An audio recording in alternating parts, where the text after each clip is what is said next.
नमस्कार मंडळी, तर प्रतिज्ञा रेसिपीमध्ये तुमचं स्वागत आहे। तर आज मी बनवत आहे वांग्याचं भरीत। तर वांग्याचं भरीत बनवण्यासाठी तर मी घेतले भरताचं वांग आणि त्याला आपल्याला स्वच्छ धुवून तेल लावून आपल्याला भाजून घ्यायचं आहे। तर भाजून घेतल्याच्यानंतर इथं माझ्याकडे जे भाज्या अवेलेबल आहेत ना, मी त्या भाज्या घालणार आहे वांग्याच्या भरतामध्ये।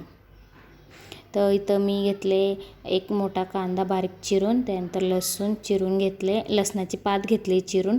त्यानंतर आपल्याला हे भाजलेलं वांग सोलून घ्यायचं आहे आणि त्यानंतर आपल्याला त्यामध्ये कढईमध्ये तेल 2 चमचे आणि जिरं आणि लसूण टाकून परतून घ्यायचं। त्यानंतर कांदा आणि ठेचलेली मिरची टाकून घ्यायची आणि लसणाची पात टाकली आहे मी इथं, ते पण चांगलं परतून घ्यायचं। त्याच्यानंतर आपलं जिरा पावडर, धना पावडर, हळद टाकून ते व्यवस्थित मिक्स करून घ्यायचं आहे। त्याच्यानंतर मी मेथी स्वच्छ धुवून बारीक करून याच्यात उकडलेले मटार पण टाकलेत, लाल तिखट टाकून आपण भाजलेलं वांग मॅश करून घातल्याच्यानंतर आपल्याला घालायचं आहे आमसूल पावडर।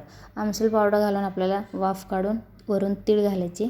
तर अशी आपली वांग्याचं भरीत तयार आहे। तर वांग्याचं भरीताच्या बरोबर खाण्यासाठी इथं मी बनवली आहे बाजरीची भाकर। तर वरून मी तीळ लावून घेतले बाजरीच्या भाकरीला। ही रेसिपी तुम्हाला कशी वाटली मला कमेंटमध्ये नक्की सांगा। तर माझ्या चॅनलला लाईक, शेअर अँड सबस्क्राईब करायला विसरू नका। थँक्यू।